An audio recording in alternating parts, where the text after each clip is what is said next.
Hello everyone, Fiskama. Thank you very much for joining us today. My name is Naoko Mabon, a freelance curator. Oh, am I unmuted? Yeah.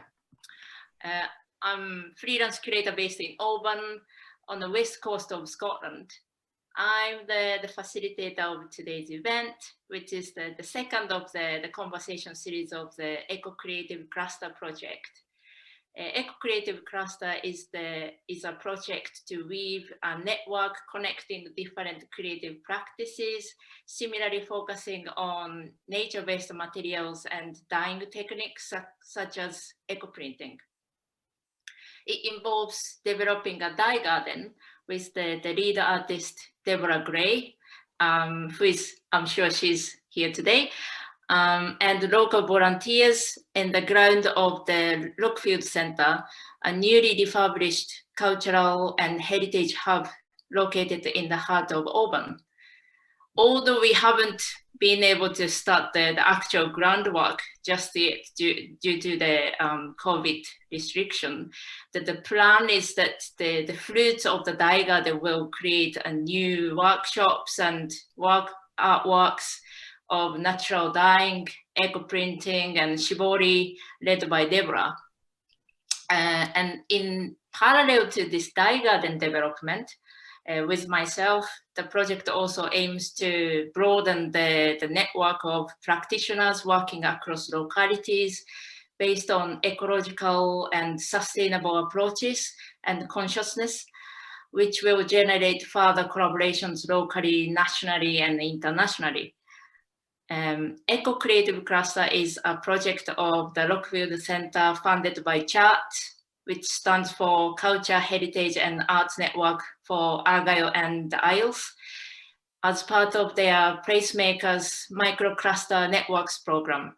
And this program is developed in partnership with Innovation School at the Glasgow School of Art and funded by Creative Scotland. And as part of the network weaving, roughly every month, we meet and make several virtual conversations with different artists across the world. And the second practitioner to meet is Monica Haddock, the head weaver at Ardalanish, a farm and weaving mill located on the Isle of Mull. Ardalanish, I pronounce okay, Monica? Ardalanish. Yeah. Okay. Ardalanish covers over 1,500 acres of moorland with sheep, cattle, and horses. I just saw your Facebook page, by the way, post from yesterday, which announced the arrival of the first calf of the year, which is really lovely news. With the stunning coastline of Isle of Mull as a backdrop, Ardalanish produces a range of tweeds and woven goods from the wool of native breed Hebridean, Shetland, and Manx sheep. They also use natural dyes, which is an ancient and slow process of dyeing wool. While working as a full-time weaver at the Ardalanish, Monica is a textile artist herself, who has a studio and dye garden at home. So I'll pass over to Monica here so that she can talk more about her practice at Ardalanish and beyond. And after Monica's presentation, I will have just a short interview with her, just a few questions, which will be followed by a Q&A session with the audience members. So please save your question to the end, or as Alessa said, please feel free to pop your questions into the chat box. Okay, so over to you, Monica. Thank you. Okay, thank you very much, Naoko. It's really lovely to be here. Oh, I'm feeling a little bit nervous. I hope everyone can hear me all right. So I'm the head weaver at Ardalanish on the Isle of Mull. We're a small micro-industrial weaving mill. I'm originally from New Zealand, and I trained in hand weaving there when I left school a long time ago. and I've eventually ended up here as head weaver. But I'm going to show you some slides now, show you through what I do at the mill, and try and talk mostly the emphasis on the natural dyeing that we do. Okay.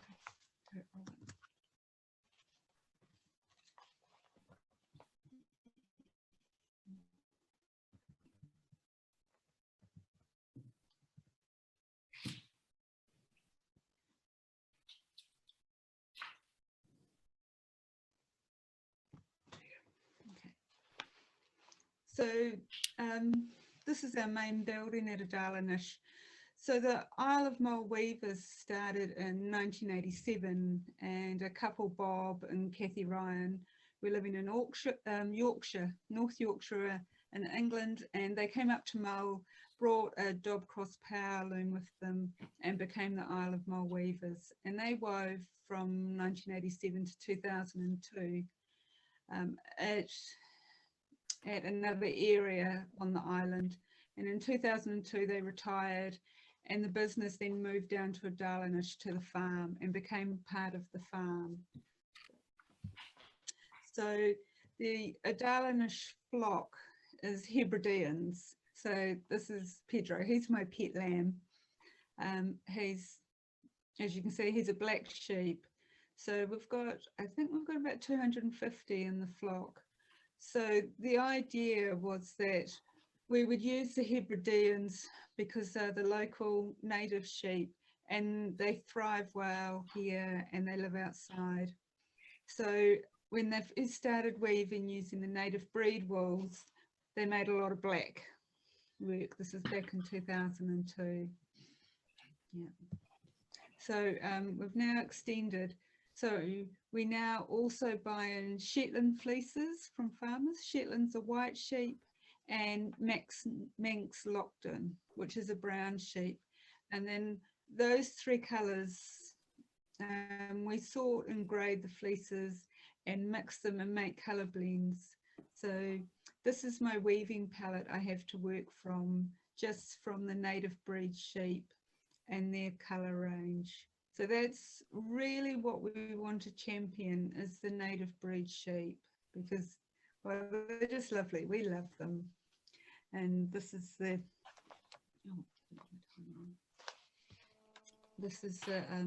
colour range that I use. So we do, so the dyeing, the natural dyeing, we don't use a lot of. It's just to accentuate those native breed colours that we use. Okay, next slide, please. Okay, so this is where I start my process in the weaving room. So you can see I have all my cones of yarn up on the creel, and I just have a small amount of dyed yarn. So this is one of our tweeds. It's called Crottle Tattersole. So the orange cones that you can see there I've dyed with crottle, which is a lichen, okay, that we collect on the farm. So it's like I said, the farm's 1,500 acres. So we have quite a lot of space where we can go and collect various plants. How do I do it? Monica, I'm sorry to interrupt. I'm just wondering if it's possible to be a little closer to the mic or the laptop while you're doing this. It's just, I think everyone's turned up their volume quite high, but it's quite hard to. I know the internet connection is a little iffy, but if you can get a little more volume, that'd be great. Yeah, no, that's great. I'll try and talk up as well. I think it's partly that, but also partly the connection. Thanks. Yeah, I think so. Okay, so our first process in the mill is getting my yarn up on the cones, and then to wind my warp. The warp is the yarn that I dress the loom with. So this is what's happening here. I'm going to talk it through as if I'm weaving a tweed. So for a tweed, I need 1,888 threads, all in their correct order for the pattern. And I wind this on a giant wheel Robin, can you help me here? Sorry. No, go back one, we've missed one. No, okay. No, you haven't got it. Okay. Can I just go like that? Sorry, I wasn't quite ready with the slides there. So our equipment here is, our warping equipment is probably 1900s, 1920s. And here I am onto my power loom. So we weave on dob cross looms, and they started making dob cross looms in the 1850s and made them right through to the 1960s. So our looms, we have 3 looms that we weave on, and they're from the late 50s. This here is a shawl that I'm weaving. Yeah, here's a bit of slide of our looms. So you can see they're still very Victorian in design, and there's a lot of cast iron to use. Okay. So once I've woven my piece, I'm going the wrong way. Back on the loom. We weave 80 yards. Every piece is our standard piece. So that can be, if we're working solidly, five days to take a piece off. We have 2 weavers, so it's very small business. So after I've taken my piece off the loom, going the wrong way, there we go. We mend it and check it. So this here is a blanket that I've wove recently, and you can see that the blue in it we've dyed with woad. So woad is our preferred plant for blues. Okay, so at the beginning when you saw all the cones of yarn up on the creel, that was for this tweed here, which we call crottle tattersall. So this is at the end, so when it's come off the loom, I'm checking it, mending it, and if we've had any problems when we've been weaving, I'm repairing it with hand.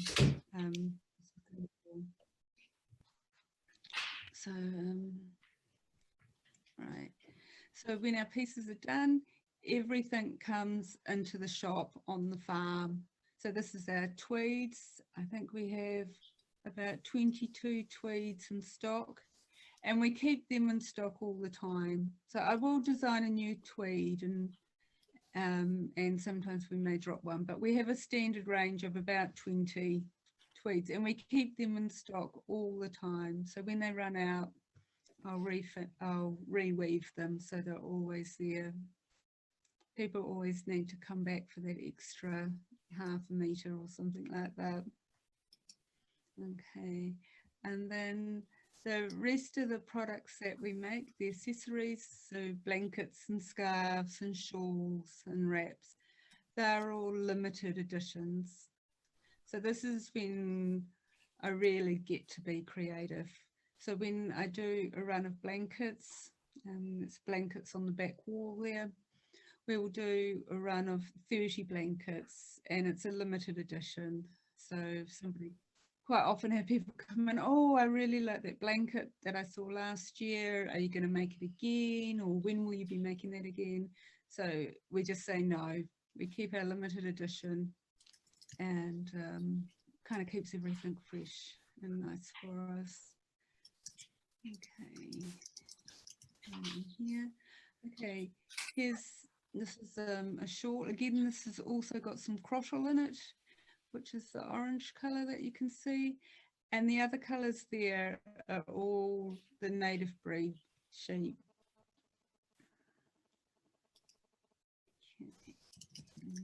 Next, this is a series of scarves. Looking at the dyed yarn in it is just the blue, which I've used woad, and the red is madder root. The one in the front is green, but I'm afraid the colour's not looking too good on the screen. So when I'm dyeing for a green, I'm always dyeing a blue and a yellow. So they're yeah, twice the work. This is so occasionally I do something special. So this is a special tweed I made for Edinburgh Yarn Festival, which is a yearly festival that we go to. So in the front you can see the crottle, which is the lichen that I collect, and that gives us that lovely burnt orange colour that you can see in this tweed. Okay, so I made a so it was a limited edition of 60 meters for that tweed, and it's we won't be repeating it. So that is a special. Okay, this is another tweed that I also dye yarn for. This is one of our regular tweeds. It's called Sheelister, and it's inspired. It's actually the first tweed I designed for Ardalanish. It's Sheelister is the flag iris. So flag irises grow wild here. They're everywhere, but they have lovely lime leaves and bright yellow flowers.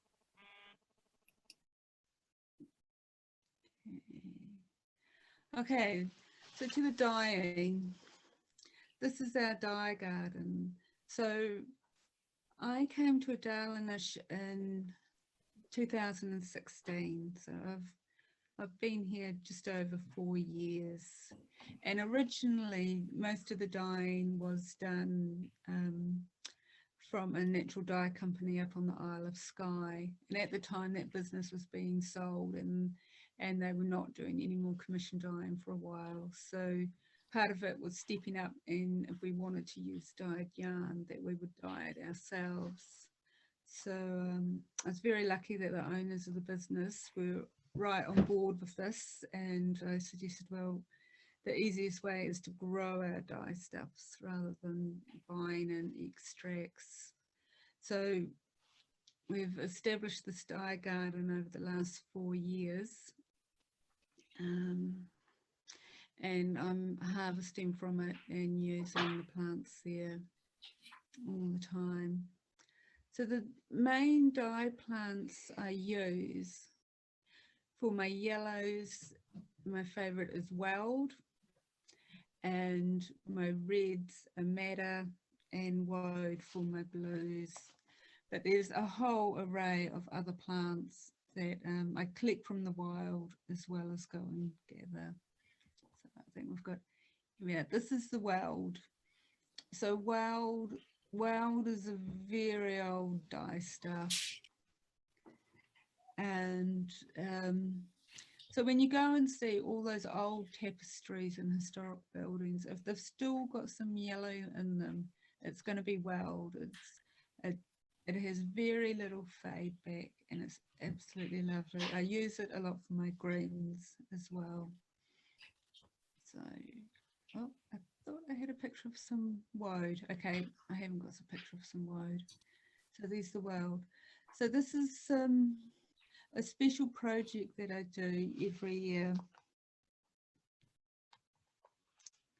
This is called solar dyeing.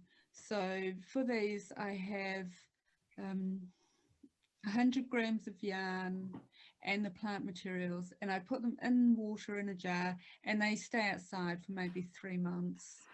And I do a selection of different colours and different plants like this. I really like it because it's slow. I'm not using any energy, and it's harnessed from, you know, a wonderful Scottish sunshine. So each year, when I'm normally weaving a piece, it's about 40 kilos of yarn. So as you know, these jars have got 100 grams in them. So by the end of the summer, I'll have between 1.5 and 2 kilos of yarn. So I usually put all my solar dyed yarn all together into one piece. So I think currently we've got, well, you know, everything's been a bit slow. So I've got scarves from the 2019 solar dyes, and I've woven a blanket this year with the 2020 solar dyes. Okay. So, oh, here we go. So here you can see this is a previous blanket I did with my solar dyes from 2018, and together in this blanket. Yeah. So normally this is where I do my dyeing. So I dye on gas with big pots, and I'll dye 2 to 3 kilos at a time. So the idea is that I have several big pots, because I have a yellow pot, a red pot and a blue pot, and that's so I can top them up with colour from different plants, and I'm not constantly throwing water away. I can just keep using my pots. Okay, that's hanging up, you can see is the tansy, so I collect that in the autumn. Okay, there we go, there's some colours coming out of the dye pots. Okay. So here, this lovely bright yellow here is the weld that I was talking about earlier, and then the green is the weld yellow gone into my woad pot for blue. Okay, and that rust brown in the background, that's onion skins. Okay, so here's some more woad dyeing for the blue, and then there's reds and madder root, and some more onion skins for the orange. Okay, so one of the main things at Ardalanish, when people come and visit us and see us, they're always, oh, do you do workshops? Can we come and do some things with you? But we're micro industry, and we have a heavy equipment going, so we can't have people coming and going and having things like that happening. So I have my home studio is set up. So it's a hand weaving studio. So so not at the moment, but coming up over this year or next year, as things go with the COVID situation, I'll be running weave days here, and I also have other local weavers who will come in and weave on my looms. So this here is another local weaver, Ailey Lennon, she's been in doing some rug weaving. Okay, and this is my Dobby loom, and I have a small 4 shaft counterbalance cloth loom, and then this is my main loom that I weave on. So but all of these looms are available for other weavers to come and use. Okay, and that's our lovely view. So this was last week, so you can see it's still not quite spring, but very, very close. So that's the last slide. So I think I'm going.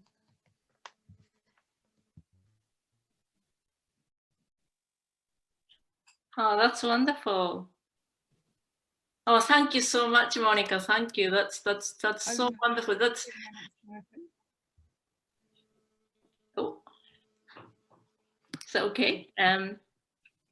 Yeah, thank you. It's just wonderful to be able to learn about the process of making and then kind of daily practice at Ardalanish. But from the viewpoint of this, our project, which is grounded in urban and organized by community-owned cultural hub with freelance practitioners like myself or Deborah, I was particularly excited to invite your perspective because you're a person who works for a micro industry, as you say, and then lives on an island. Indeed, we share similarities such as use of natural dye or live on the coast, and we are, well, neighbors in the same council area and things.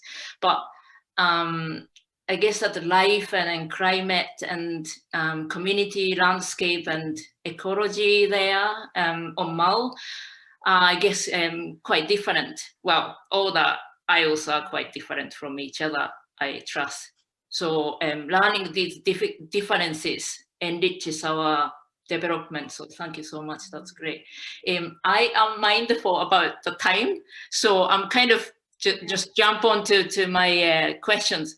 But the first question is sustainability, as well as the commitment of using natural materials and manual techniques. On your website, you mentioned about collaboration with the master weaver called Bob. According to the information, Bob was, well, as you mentioned that at the beginning, but he was in the process of retiring from his own Isle of Mull weavers business, but he was kind of brought back on board and then supported to set up Ardalanish. And since then, he's been significantly kind of contributing in passing on his vast knowledge and skill to the younger generation. And I thought that this can be one point to think about this question of sustainability. So it's quite a broad question, but can you tell us about a little bit about your view, approach, or maybe challenge towards the idea of sustainability?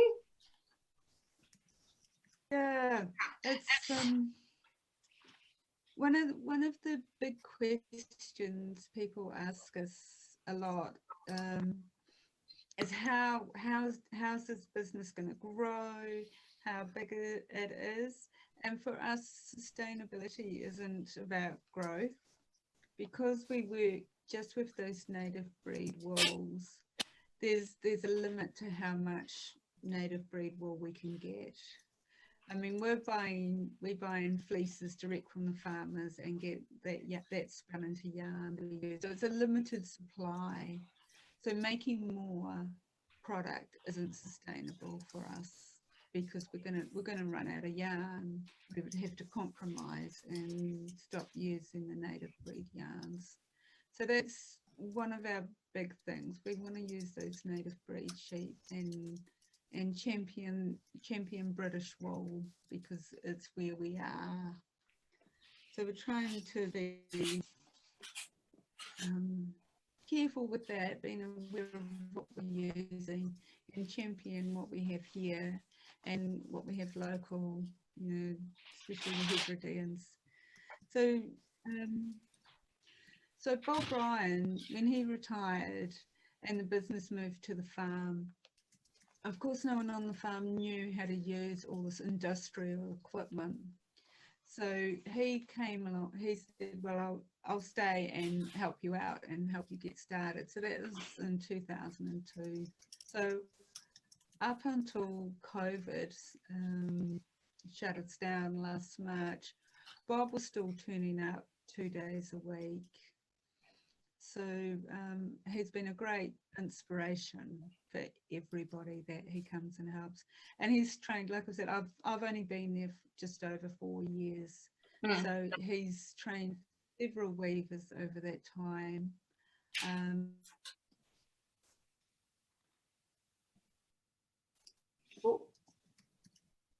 Monica, we lost your the sound. Okay. Oh, can you hear me now? Mm-hmm. Am I back? Yeah. Okay.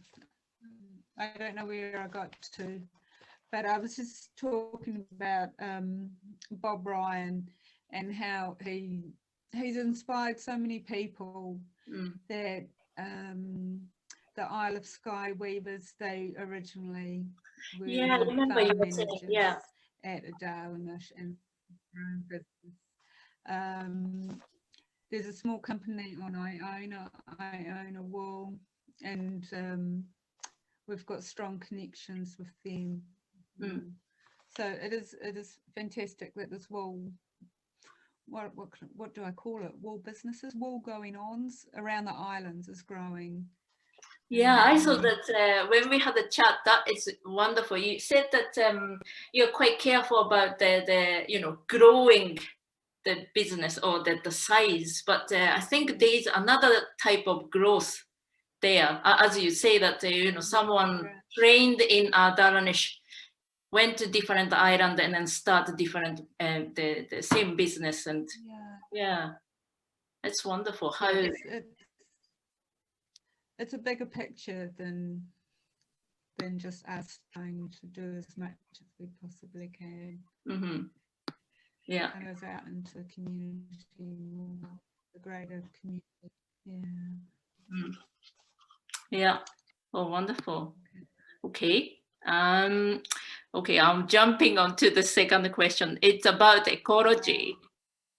I think the fact that your mill is situated in the heart of busy working farm might be a big part of this question, but because each production process and produce of farm and mill, including, I remember that you said that the renewable energy as well, Ardalanish is creating the energy. So those things are kind of interdependent and supporting each other's development. So yeah, another broad question, I'm afraid, but can you tell us a little bit about your view, approach, and maybe challenge towards the idea of ecology?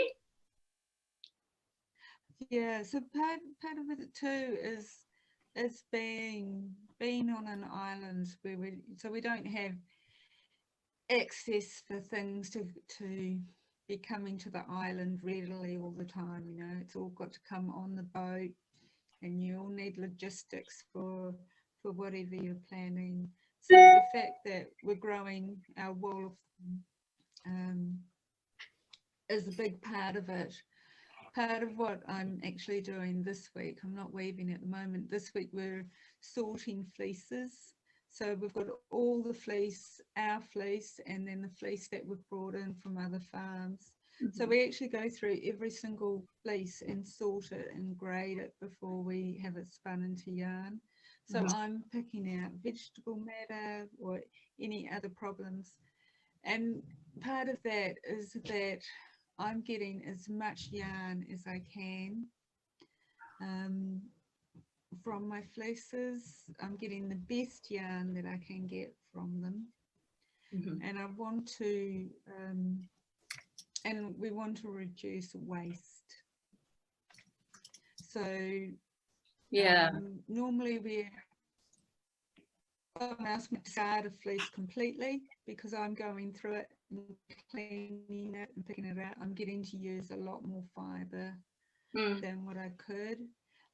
All of the fleece that we can't use, we call that garden grade. So that goes on to local people's gardens. I use it in my daily garden as well. And yeah, constantly keeping an eye on our environment as well. Yeah, like you said, we're off-grid, so we're running on solar and wind as well. So, which is great. It has its own problems as well because you're running your own, little mini power station. So I have to be aware if it's not a windy day and there's no sun, I'm thinking about what work I'm going to do that day and what kind of power I'm going to be using. But we don't really have the problem too much here without wind. Yeah, you are saying that you keep the water as well when you're dyeing. That's kind of part of it, isn't it? Yeah, so I try not to, it's using up those resources as well. I see. So, yeah. Great. Thank you. There we go.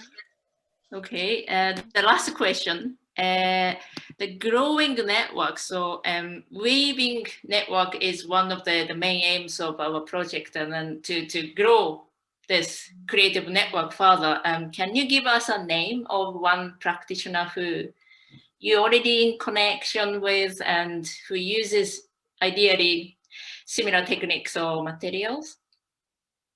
Yeah, so gosh, there's so many people out there. Natural dyeing now is fabulous. It would be, I could name so many people. It's great. Everyone's giving it a go.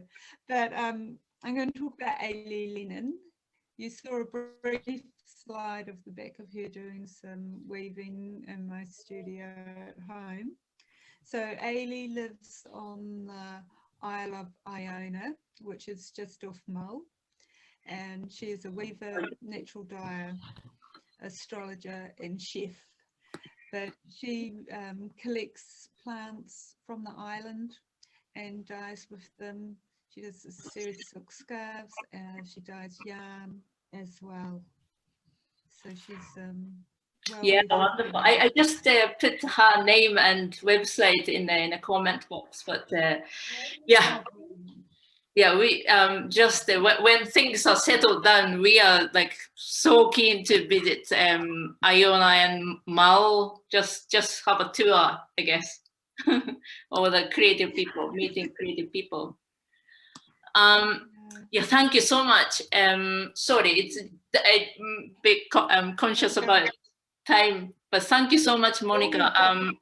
Yeah, let's moving on to Q&A with audience.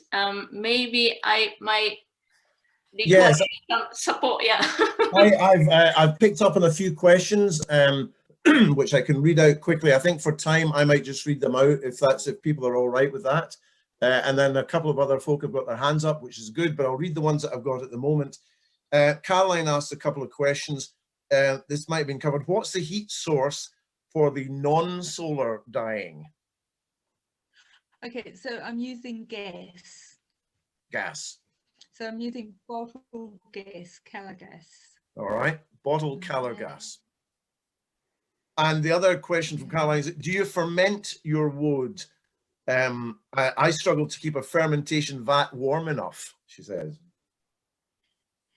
Yeah, I don't do a fermentation vat. I do a chemical vat with soda ash and spectrolite. Yeah, we really don't have the climate for a fermentation vat, but I haven't ruled it out completely. But So, yeah, no, so Caroline is not alone in struggling to do that. Katrina asks, where is the fleece spun? Okay, so after I've sorted and graded our fleece, we take it down to North Yorkshire where we get it scoured and spun. Yeah, so we use it. It's a big industrial spinners called Light Hours who spin our yarn for us. Right, very good. If anyone wants to come in with follow-ups, just stick up your hand. Quick comment from Alicia. I love your weaving palette on show behind you and mentioned in your talk, and it's exciting that Ardalanish is collaborating with Iona Wool. And a question, that's a comment rather than a question. Anne Gibson says, how do you get on with maintenance of the looms, or are they fairly robust despite their age? Is that Anne Gibson in Derbyshire? By any chance? Right, yeah. Okay, so that's where Bob Ryan comes into the play, because he did his apprenticeship on these looms in 1951. So I have been learning from him for 4 years, and the other person I weave with, David, he's also learned with Bob, and he's absolutely brilliant. He takes the lead. So we do the repairs ourselves. If it breaks, we need to fix it. there isn't any technician to call. We do have a pile of spare parts. If we can't make it work, we have to make something that makes it work. So a big part of it is keeping these looms going. But the heavy, the cast iron, and the mechanical, and metal, so we can fabricate bits, and we've got our farm Adam's really handy for welder, so yeah, we just make it go.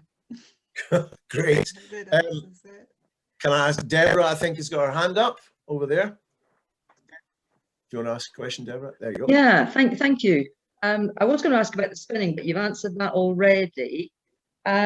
So I guess the other thing, a couple of things, the Shetland and Manx wool that you use, is that all grown on Mull as well? No. Okay.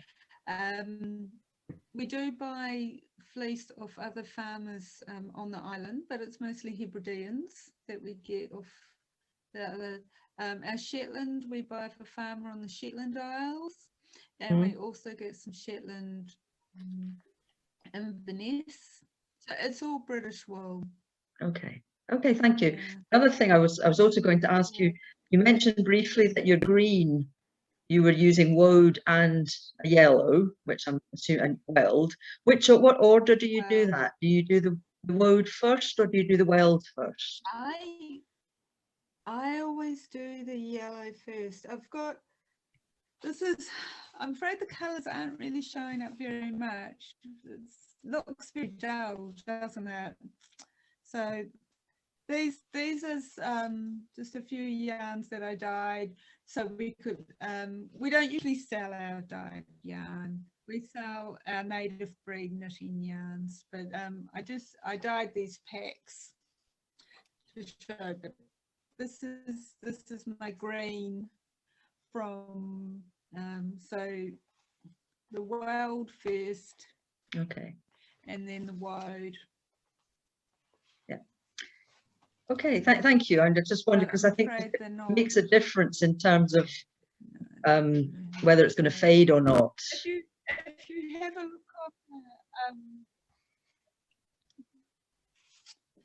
Well, I think we've lost the sound again. Everything fades to an extent. Oh, yeah, my internet just had a little glitch there.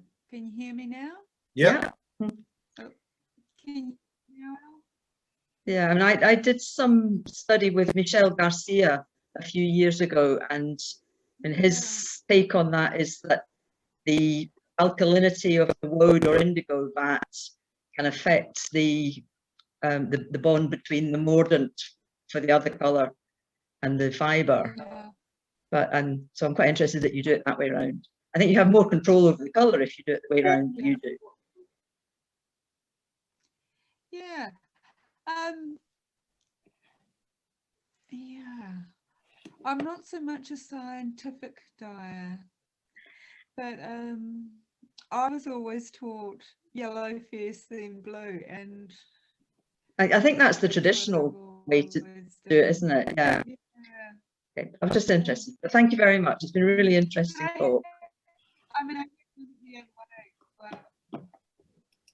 so sorry, I didn't catch that. If I've got some excess yellow, I said I do dye the other way. Occasionally, after I've dyed a yellow, I might, there'll still be some dye colour in my pot, and if I've got some blue hanging around, I'll pop it in to make some green. Yeah. Okay. Thank you very much. So, I dye very much with seasonally. So when my plants are ready, I'll be dyeing. So now at the moment I'm harvesting daffodils. Yeah. And there'll be a lot of daffodil yellow. Oh, look, I'm getting my daffodils delivered. So there we go. Chris-Anne asked a question about yellow coming out. Oh, I was just going to say, Chris-Anne asked a question about the practitioner, the artist working in the Isle of Iona, and I think Naoko posted that there. I hope you saw that, Ailey Lennon. And there's a link. Sorry, I posted to Monica, but yeah, that's her. Okay, so any other hands up? Anyone waving? I'm looking around. I'm not sure if anyone's no one's waving at me. Your hand's still up, Deborah, but I'm presuming that's you're just saluting, I think.